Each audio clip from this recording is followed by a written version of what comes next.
So this brought up that so somebody posted in the forum this week. This is the spring of 2017 that I'm recording this. And so we were working with matrices and solving systems of linear equations using matrices. And somebody posted this question that, hey, I put this matrix in my calculator. I'm trying to solve it using inverse matrices.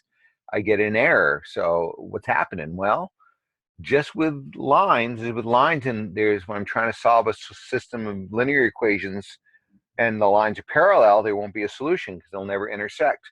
And that's what can happen with planes too. And remember, 3 points, three points will make a plane. So that's what we have. We have a system planes going on here. We want to find out the intersection point.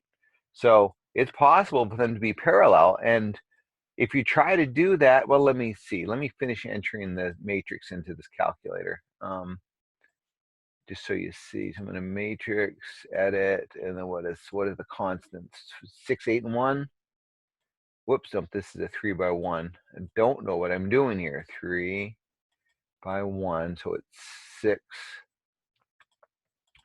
8, and 1. Just so you see what's happening, what kind of error screen you get. So I'm going to quit this. I'm gonna fix my mode. Looks like that looks okay. Okay, so then I'm gonna quit. I'm gonna do second matrix 1 inverse, and then second matrix 2, and then I enter. I'm gonna get an error. Singular matrix. What does that mean? Well, the singularity is here, folks. That means it's a parallel. There's an issue going on with the this matrix, and just so we can identify it a little better, if we try to take where the problems come in, and when we try to take the inverse of a matrix, that's basically, it's called the singular matrix. They call it. If you take a linear algebra course, you'll explore this in a lot more depth. You'll probably even have to do this next step by hand a little bit.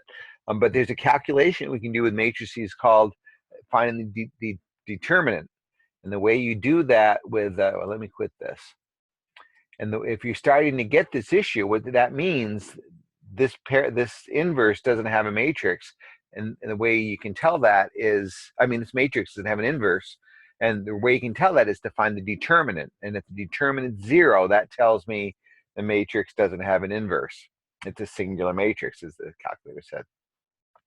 So the way you do that with your calculator, just if you need to do the exploring, I did second math and come over to math, and you see where it says det for determinant. And then we're going to do second matrix and grab matrix A because that's the issue. And if we'd enter, see how the determinant's 0? Well, right there, that tells me that these are parallel planes. There's not going to be a solution. So that's some things to check. Make sure you haven't entered a entry error, and then check if you want. You can check to look for the determinant. Okay, so that's what's happening.